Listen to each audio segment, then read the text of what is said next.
Aujourd'hui, j'ai tout gâché, perdre ma virginité sur un toboggan aquatique.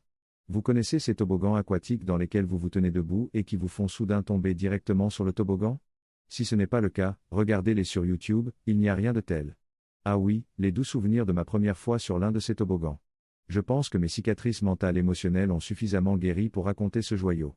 À l'époque, ma petite amie, aujourd'hui fiancée, travaillait comme photographe pour l'un de ces centres de villégiature avec des parcs aquatiques intérieurs et extérieurs.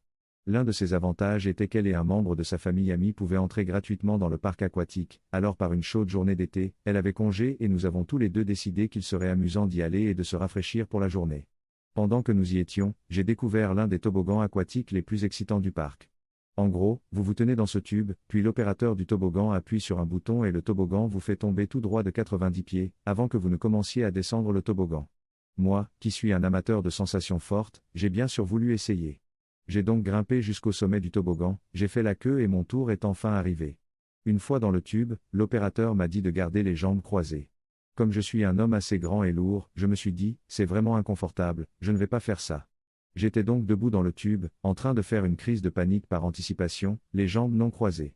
L'opérateur appuie finalement sur le bouton, le fond s'ouvre et je tombe directement dans le toboggan. Très vite, j'ai compris pourquoi il fallait croiser les jambes. L'eau a jailli si loin dans mon cul, si vite, que je jurerais l'avoir goûté dans ma bouche. Mon corps a dévalé le toboggan, tandis que je remettais en question tous les choix de vie que j'avais faits. Une fois arrivé en bas, je suis resté assise un moment, absolument violé. J'avais l'impression d'être dans un épisode de Law & Order, unité spéciale des victimes. J'ai pris mon courage à deux mains pour me lever, et tout ce que j'ai senti, c'est le jet d'eau chaude mélangé à de la merde, et peut-être un peu de sang, qui sortait de mon cul plus vite que le geyser Steamboat du parc national de Yellowstone. Je suis rapidement descendu du toboggan et j'ai couru jusqu'aux toilettes, avec une traînée d'eau merdique qui me suivait sous les yeux ébahis de l'opérateur du toboggan. Ils ont dû fermer le toboggan pour le reste de la journée, mais mon trou du cul était propre après ça. Morale de l'histoire, gardez vos jambes croisées sur les toboggans aquatiques. Trop long.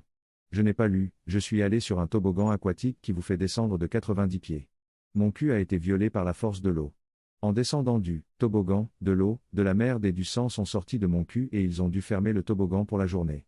Eddie, merci d'avoir fait sauter mon message, comme j'ai fait sauter les gars du toboggan, visage souriant Eddie 2, pour ceux qui se posent la question, cela s'est passé à Camelback Ressort sur Paradise Plunge, un nom tellement ironique, qui peut être trouvé, ici, www.camelbackresort.com/waterparks/Pocono Indoor Water Park/slides, il s'agit en fait d'une chute de 60 pieds, mais mon cul dit 90.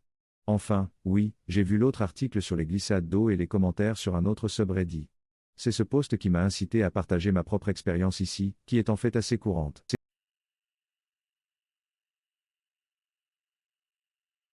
Aujourd'hui, j'ai déçu un homme qui voulait s'envoyer en l'air avec une femme de chambre. Je suis une femme de ménage professionnelle dans une grande ville. Ma première maison aujourd'hui était assez grande, plus de 4000 pieds carrés. Je n'avais jamais nettoyé cette maison avant aujourd'hui. C'est assez intéressant de nettoyer la maison de personnes que vous n'avez jamais rencontrées alors qu'elles ne sont pas chez elles. Je ne fouine jamais, mais j'apprends des choses sur les gens rien qu'en voyant l'état de leur maison ou de ce qui s'y trouve. Ces personnes semblaient avoir vraiment besoin de nous. Je suppose qu'ils sont très occupés et qu'ils n'ont pas beaucoup de temps à consacrer au nettoyage et à l'organisation, mais ils ont certainement une vie sexuelle active à en juger par la chambre principale. J'adore nettoyer les maisons sales et j'étais en train de m'amplifier en faisant un mini-montage d'entraînement de Rocky et en trouvant la musique parfaite pour travailler, Pantera. J'ai transpiré pendant 4 heures, mais j'ai réussi à nettoyer cette maison. Il ne me restait plus qu'à nettoyer les sols quand un homme est entré. Je lui ai souhaité la bienvenue et lui ai dit que j'avais juste besoin de nettoyer les sols et que j'aurais bientôt fini. Il a eu l'air très confus, puis il a souri et m'a demandé si j'étais son cadeau d'anniversaire. Je n'ai pas vraiment compris ce qu'il voulait dire.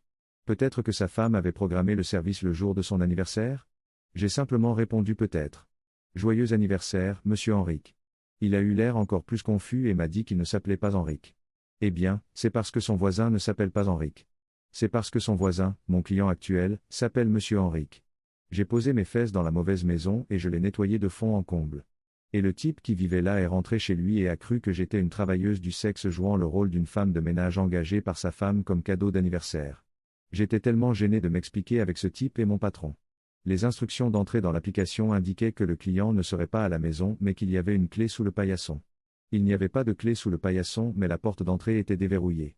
Ce n'est même pas la première fois de ma vie que j'entre dans la mauvaise maison, même si la première fois, ce n'était pas pour le travail.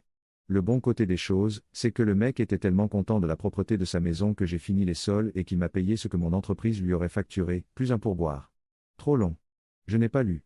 J'ai déçu un homme qui voulait s'envoyer en l'air avec une femme de ménage.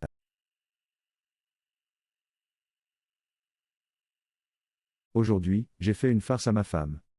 Ma femme a l'habitude de m'effrayer facilement parce que je suis sourd d'une oreille à cause d'acouphènes qui ont considérablement diminué ma conscience de la situation.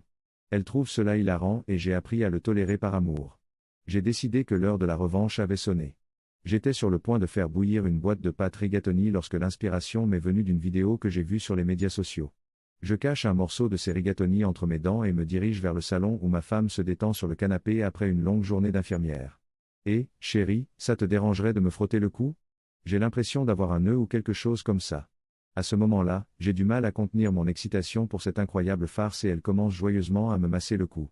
Au bout de 30 à 45 secondes, je mords à pleines dents dans ce morceau de rigatoni non cuit, ce qui produit un craquement écœurant mais satisfaisant. J'émets un petit aïe et je m'écroule immédiatement sur le canapé, la tête la première. Ma femme est généralement une personne calme et non émotive, mais sa réaction viscérale de terreur, d'inquiétude et de panique, qui s'est manifestée pendant qu'elle commençait à secouer mon corps mou et à vérifier mes signes vitaux, m'a fait ressentir un sentiment de culpabilité que je n'avais jamais éprouvé auparavant. Au bout de peu de temps, j'abandonne la ruse et lui montre que ce n'était que des pâtes. Dire qu'elle était livide est un euphémisme. Depuis, je dors sur le canapé. Cela en vaut la peine. Trop long. Je n'ai pas lu, j'ai fait une farce à ma femme en lui faisant croire qu'elle m'avait tué. Et dit, waouh, merci à tous. Il y a beaucoup de questions-commentaires identiques qui sont posées, donc je ne peux pas répondre à tous. Cependant, ma femme et moi avons un mariage extrêmement sain, compréhensif et communicatif, et ce depuis de nombreuses années. Je tenais à le préciser. Je donne à Arbangers Whitey la permission d'utiliser cet article pour une vidéo.